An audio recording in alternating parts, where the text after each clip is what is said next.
Bueno, veamos un poco la epidemiología. Creo que ya les he comentado que esta varía. En Finlandia, por ejemplo, por cada millón de habitantes y por cada año hay 5.000 nuevos accidentes cerebrovasculares, mientras que en Japón son 1.700, la tercera parte. En Estados Unidos alrededor de 3.500 por millón por año.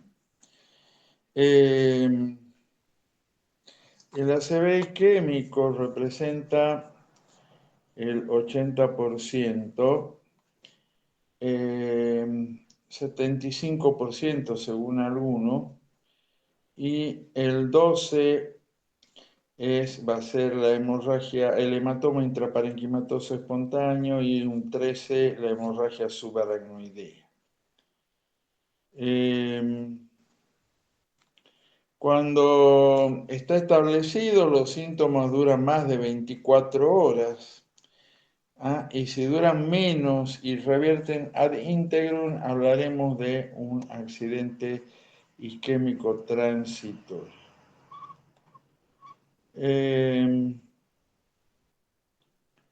Bueno, el ACV se asocia a una estenosis arterial superior al 80%.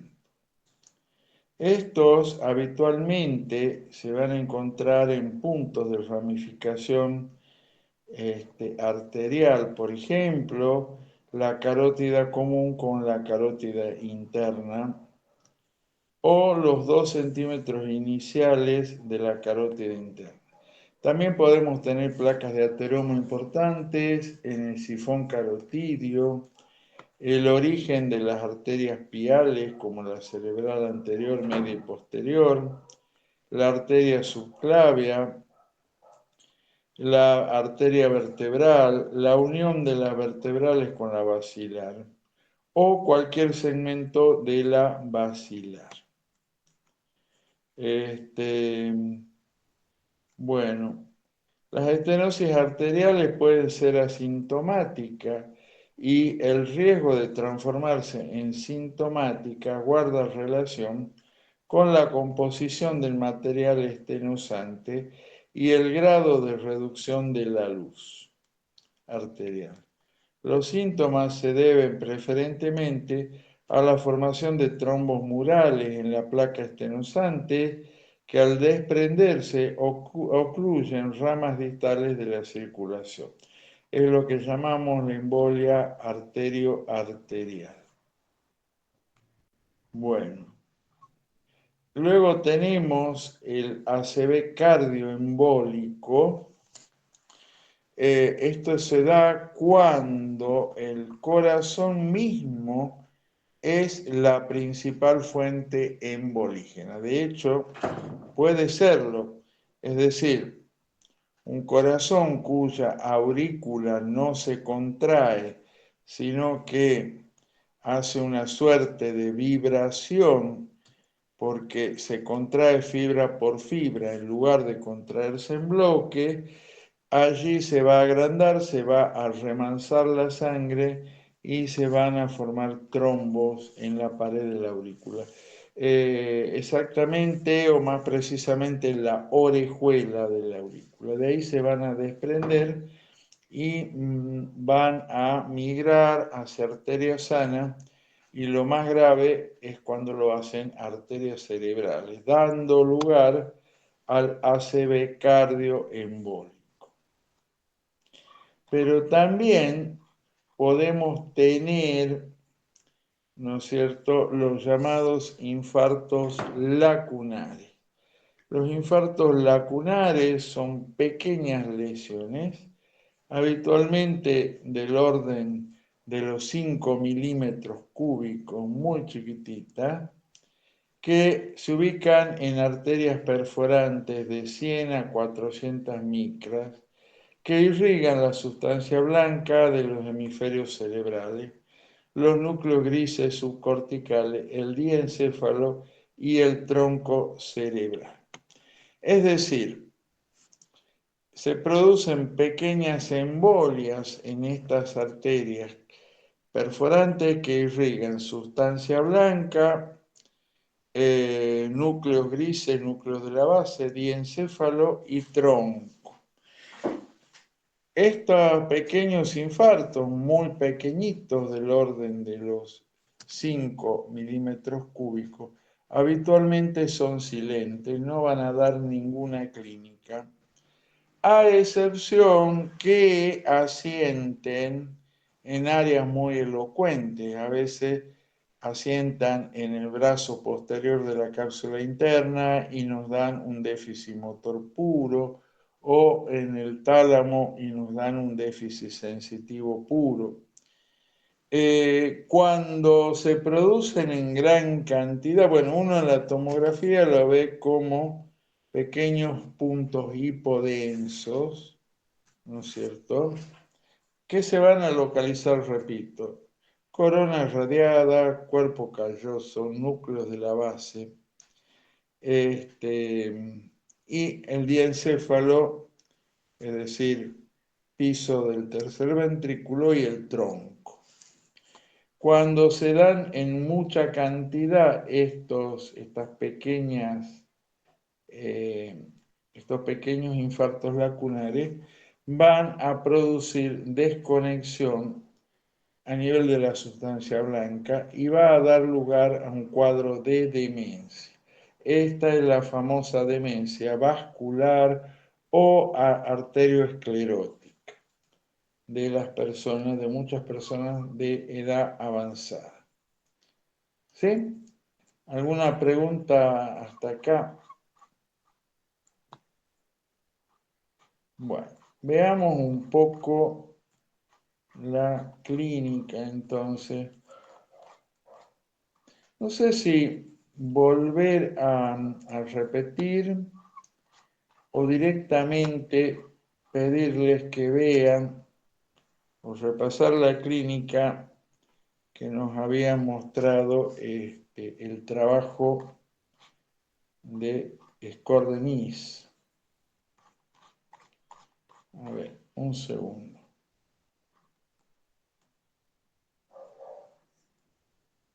Bueno, infarto en la carótida anterior. Hemiparesia, hemihipoestesia, hemianopsia asociada o no a alteraciones cognitivas y afasias. Puede ser muy grave, puede ponerlo en coma al paciente. Si la afectada es la cerebral anterior, vamos a tener una paresiaplegia crural contralateral asociado a una asinesia, hipocinesia del miembro superior. Es decir, me va a dar un foco motor, faciobráqueo crural contralateral a predominio crural. ¿De acuerdo? Otros hallazgos puede tener apraxia idiomotora, hipoestesia crural, incontinencia esfinteriana, afasia motora abulia, pero acá hay un cuadro muy importante que síndrome de la cerebral anterior, sobre todo si es de hemisferio izquierdo, me puede producir alteraciones psiquiátricas, cambios en la personalidad. ¿Por qué? Porque más del 50% de los lóbulos frontales son áreas de asociación. Entonces, la afectación isquémica de grandes áreas de asociación hace que la persona tenga cambios en la personalidad. Por ejemplo, es una persona que va a tener una conducta exhibicionista, un habla soez, va a actuar instintivamente, va a perder todas las normas morales, digamos, éticas, puede orinar en público, lavarse las manos con la sopa o orinar en un tacho de basura, etc. ¿Ah? Entonces hay una alteración psiquiátrica. Ahora, si la afectación, el infarto cerebral, es inferobasal bilateral, el paciente puede presentar un cuadro llamado mutismo acinético, que es un cuadro vigil, pero en un estado vegetativo. No se comunica, sigue con la mirada, etc. Bueno, ¿qué pasa si lo que está afectada ahora es la cerebral media? Si lo que está afectada es la cerebral media, me va a dar una hemiplegia contralateral, pero ahora va a ser a predominio crural, perdón, braquial, eso quise decir, braquial.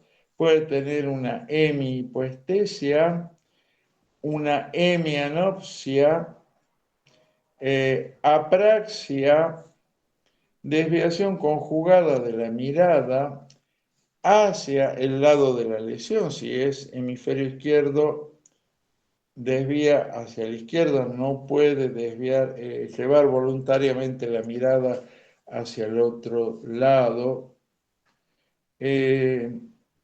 Bueno, anosognosia, autotopognosia, todo lo puede presentar alteraciones del esquema corporal, que creo que ya hemos visto cuando vimos agnosia. Puede presentar apraxia, desorientación topográfica. Bueno, en fin, puede presentar una afasia de tipo Wernicke, o sea, sensorial. Eso es cuando es un infarto profundo, pero también puede ser un infarto córtico subcortical, donde la clínica va a ser más superficial e incompleta, ¿no es cierto? Pero con la misma localización.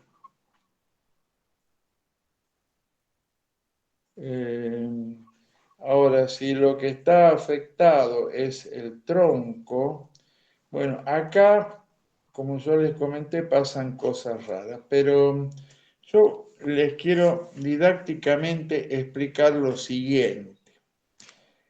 Y para eso me voy a remitir a un caso real. Un día veíamos en la sala 12 a un chico que había sufrido un accidente de tránsito, chico de 16 años, con la moto, sin casco, se golpea la cabeza, fractura de calota en la escama del temporal, lesión de la arteria meningia media, hematoma extradural. Hematoma extradural, demoran en intervenirlo, hace una hernia trastentorial, o sea, del lóbulo del parahipocampo, que comprime en forma lateral y alta el tronco encefálico. Le salva la vida al chico mediante la cirugía, pero queda con secuelas motoras muy importantes. Bien, por un lado tenía una midriasis ipsilateral paralítica, es decir, del lado se golpeó acá, esta pupila dilatada está normal.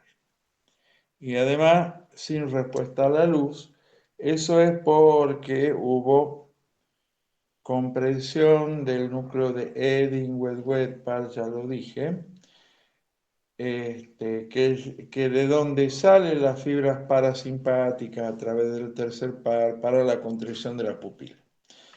Pero además el chico presentaba, y presten atención, a ver si logramos entender por qué, presentaba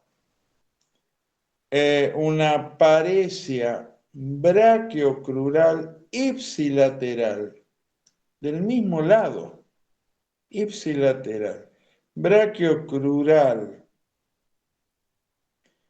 pero conservaba la motilidad de los dedos de la mano. O sea, los movimientos estos no los podía realizar, pero sí, los movimientos finos de la mano estaban conservados. ¿Ah? Miembro inferior también, y la cara, pero del otro lado, una parálisis facial central del lado izquierdo, que se golpea del lado derecho. ¿Por qué ocurre esto? Vamos a deducirlo. Lo que él tuvo es una lesión de tronco alta, de protuberancia alta. Bueno, resulta que allí tenemos fibras de la motilidad voluntaria. Recuerden ustedes de que hay tres sistemas motores voluntarios, uno es la vía o tres vías, uno es la vía piramidal o córtico-espinal, ¿sí? Otro es la vía rubroespinal y otra es la vía tectoespinal. Consideremos solamente la vía piramidal y la vía rubroespinal. La vía rubroespinal proviene de los núcleos rojos que se encuentran a nivel del diencéfalo y apenas se inicia se decusan al mismo nivel diencefálico y cuando descienden ya descienden decusada. La vía piramidal, por el contrario, se va a decusar más abajo a nivel de las pirámides vulvares. Entonces, acá se ha lesionado la vía rubroespinal del lado derecho y la vía piramidal del lado izquierdo, ¿no es cierto? Porque que se va a decusar más abajo. Bueno, ¿y por qué presenta la paresia brachiocrural? Y es simple, porque la vía rubroespinal ya decusada está lesionada y me da motilidad a todo lo proximal de miembros y tronco y todo el miembro inferior. ¿Y por qué presentaba la motilidad fina de la mano? Porque esta es inervada por la vía piramidal cruzada que al decusarse más abajo, ¿no es cierto?, baja por el lado contralateral sano, recién se decusa, entonces está indemne y por eso mantiene los movimientos finos de la mano. Pero el resto está pléjico. ¿Y por qué la cara contralateral? Bueno, es muy simple. ¿Quién inerva los núcleos del facial y el ageniculado? El ageniculado que está lesionado me va a inervar el núcleo facial del lado derecho y de ahí las fibras se van a decusar en forma periférica para el lado izquierdo. Entonces se va a comportar como una parálisis facial central, pero del otro lado. Ahora, del lado izquierdo presentaba motilidad conservada, pero la mano torpe. Claro, porque ¿quién le daba movilidad al fin a la mano? Y la vía piramidal del lado derecho, que sí está lesionada y que se decusa más abajo. Bueno, esto es la llamada parálisis alterna, es brachiocrural de un lado y facial contralateral. Si la lesión está por arriba del núcleo del facial, ¿sí? Entonces la parálisis facial va a ser central. Si la lesión está más abajo, a nivel, o sea, si está alta por arriba del núcleo, la parálisis facial va a ser central. Si está a nivel del núcleo, la parálisis facial contralateral va a ser periférica. Y si está por debajo del núcleo del facial, la cara va a estar respetada. ¿Se entiende? Y eso es un ejemplo para que vean lo arrevesado que puede llegar a ser las lesiones a nivel del tronco encefálico. Bueno, pueden presentar vértigos, ataxia, inestabilidad de la marcha, visión borrosa, diplopía, focos motores raros, como por ejemplo paraparesia de miembros inferiores o braquial de un lado y crural bilateral del otro. ¿Se entiende? Bueno, más o menos esto es lo que también, si se afecta el cerebelo, va a presentar síndrome cerebeloso, pueden presentar disfonía, disartria, disfagia, y eso va a ser bastante constante. Pueden presentar movimientos desconjugados de los ojos, como si fuera un camaleón. ¿Mm? Bueno, esto es más o menos lo que va a presentar. ¿Alguna pregunta hasta acá? Bueno, mañana yo salgo de guardia. Mañana vamos a ver ACV hemorrágico, hemorragia subaracnoidea y vamos a empezar a ver trauma encefalocraniano y raquimedular con ATLS y Triage. ¿Sí? Muy bien. Nos estamos viendo entonces mañana. ¿Cómo? Hasta mañana. Hasta mañana. Hasta luego. Chao, profe. Chao.